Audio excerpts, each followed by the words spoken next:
ईंदे चवनी आ वींदे चवनी वे पोइ ॾोरे ॾोरे ॾे तॾे वञे तिनी जे। सभ खां अवल असांजे पंडाल में वेठल मुस्लिम लीग नवाज़ जे उम्मीदवारनि मोहतरम कादिर बख्श कलमती साहब, उम्मीदवार NA 229,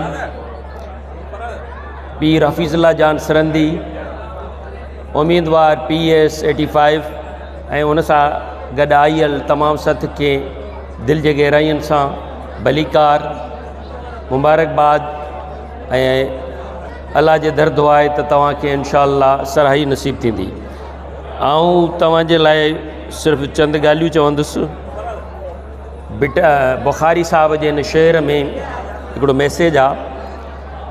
कादिर बख्श साहब पाण बि शाइर आहिनि, उहे शाइरी खे मज़ीद सुठे नमूने सां सम्झनि था। छा चवां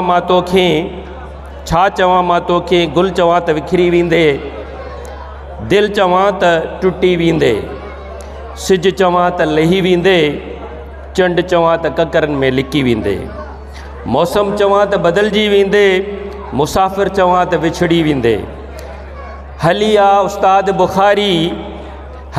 उस्ताद बुखारी तुंहिंजो नाओ ज़िंदगी रखां, जे बची वेंदे त मिली वेंदे।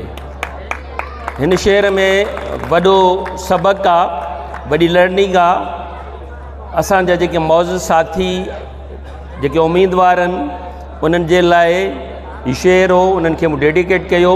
आख़िर में बिटाई साईं जो हीउ बैत, ॿुॾंदे ॿूढ़नि खे के हाथ के हथ विझनि, ॿुॾंदे ॿूढ़नि खे के हाथ के हथ विझनि, पसो लज लतीफ़ चए केॾी खे कखनि, तोणे कंदीअ कनि न त साण वञनि सीर में।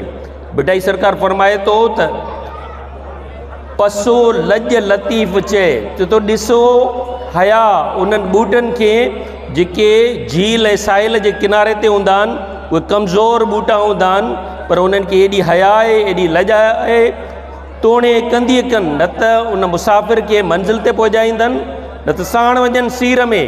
पंहिंजी ज़िंदगी सेक्रीफाइस कंदा आहिनि, क़ुर्बानी ॾींदा आहिनि, त क़ुर्बानी जे जज़्बे सां जेको मैदान में लहंदो आहे, अलाह साईं उनखे कामयाबी नसीब कंदो। महिरबानी।